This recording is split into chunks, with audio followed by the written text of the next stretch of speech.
So our patient has a dyspersonality of compliance and uses chewed tobacco. A patient with a compliance personality is reserved, accurate, cautious, and contemplative. They work conscientiously to ensure quality and accuracy. They are information specialists and thus are detail-oriented and like for others to present correct and precise facts when speaking to them. Their biggest fear is criticism by others. Okay, Alex, I would like to talk to you about your exam today. You must still be chewing tobacco because I did notice an area of concern on your lower left lip. I don't know if you've seen that. I have a mirror here so you can take a look for yourself. Maybe you've noticed it. I see it, yeah. So your tobacco chewing has to be the cause of this lesion. We talked about this on your last visit. You really need to quit chewing tobacco. And then the area on your lower lip could be an early sign of oral cancer, which can be very deadly. Smokeless tobacco causes cancer of the mouth, esophagus, and pancreas. And then I have an image here to show you. We just got these links to the office. So these are, some images of what could happen. I see. And then you can flip the page here.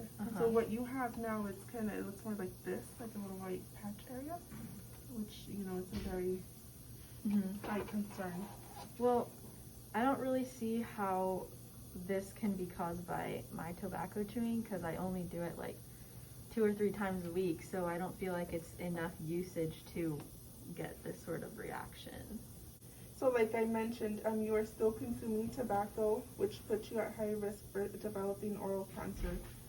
Do you need more lesions in your mouth in order for you to stop, or I think I need to do more research because I don't feel like this is very convincing and I really don't see how this could come from my current use. Okay, so then if you want to Google that and find more information. Okay. And then I'll have you come back in 2 weeks. That hasn't, resolved, then doctor will refer you to an oral surgeon. Okay. And then I have here your toothbrush and toothpaste, and then Thank you. we will see you in 6 months, unless, like I said, that doesn't go away, you need to call us. Okay, thank you.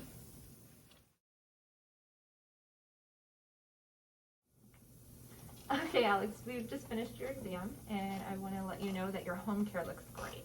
I'm not seeing any plaque or calculus buildup, so keep up the great work with that. You're welcome. I am finding, though, a few places of concern. Is it okay if we talk about that? Yeah, for sure. Okay. I mentioned earlier when we did our intraoral exam that I did find a piece of tissue on the inside of your lower left lip that looks a little different from the surrounding tissue. And I believe that when we talked about your health history today that you did tell me that you're using chewing tobacco. Yeah. And I think that's where you're placing it? Yeah. Is that correct? Okay. Okay, so that area has me a little concerned. And then I'm also seeing a little bit of early signs of gum disease and recession throughout your mouth. Okay. Now, what can you tell me about the links between, or what you know about smokeless tobacco and oral cancer? I don't honestly have much information about that, but I'm assuming from you bringing it up that it has some sort of relationship. Yes, they do have a relationship. Actually, all forms of tobacco contain cancer-causing agents. How about, what do you know about the links between gum disease and using tobacco? I don't have much information on that either. Could you tell me more?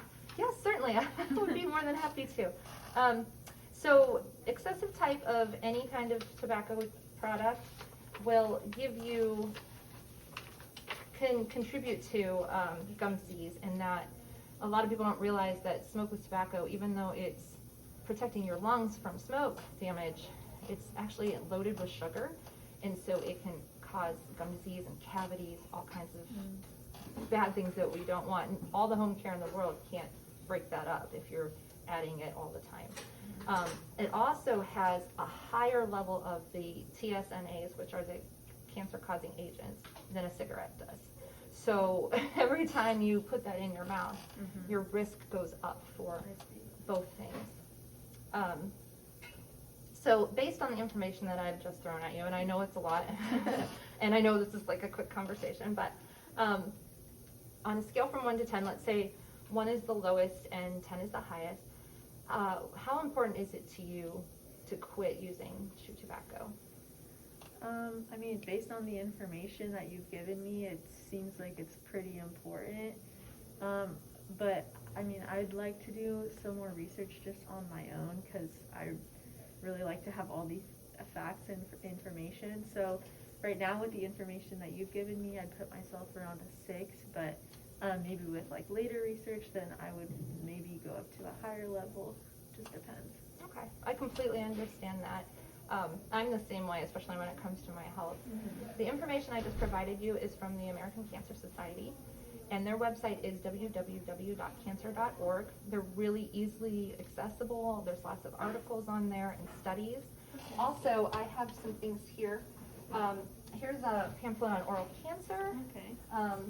smokeless tobacco. Thank you. I also have, this here is an 8-step oral cancer screening that you can perform at your home. And we will be talking about that area on your lip a little bit more here in just a minute. This will be something that you might want to do. Yeah. And then, so you said you said it was somewhat important. What number on that scale were you thinking? Around a 6 or so. And then what can we do to bring you up to an 8 other than more information? Is there? I mean, the reason I chew tobacco is because like all my friends and teammates on like the baseball team, like we do those activities together, and I don't really like to miss out on those because I like to keep up those relationships.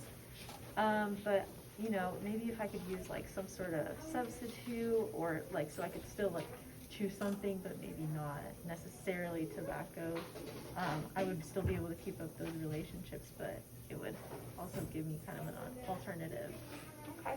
I hear that you are feeling it's very important to you to chew this tobacco because it helps you fit in with your baseball team members, so it's the social aspect, and that using an alternative might help you to cut down on your tobacco use. I think that's a great idea. Are there any other things that you like to chew on, maybe? I really like chewing on gum. I like spearmint flavor. Okay. I also like pistachios and almonds and things like that. Oh, that's perfect. Okay. So I think that trying to use one of those alternatives would be a great way to start trying to cut back. Okay. You could maybe do the chewing tobacco at games only, and then maybe at practices you can try switching out for one of those alternatives. I do actually have here a sample of some Nicorette gum. It's it does contain, yes, it's spearmint, and it does contain a little bit of nicotine, so that'll kind of help you with the quitting process, but it is something that is a more healthy alternative to chew on. Here's some of the information about that as well. Okay, so I think you're off to a great start. Okay.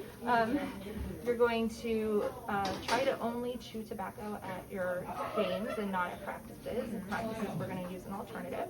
And you're going to keep up with your home care. And also about the piece of skin there on your lower lip, I would love it if you would go and see your doctor and have it looked at right away, because we need to make sure we're monitoring any changes. Okay. Is there anything else that you want to add to this goal? I don't think so. Sounds like we're off to a good start. All right, perfect. Okay, so I will call you in like 4 weeks to make sure that you've made an appointment with your doctor and to see what he or she has said. And here is your handy dandy little kit. Thank you. And yeah, and then as long as everything's okay there with the mouth, we'll see you in 6 months for your next checkup. Okay? Okay. Sounds Thanks, good. Alex. Thank you so much.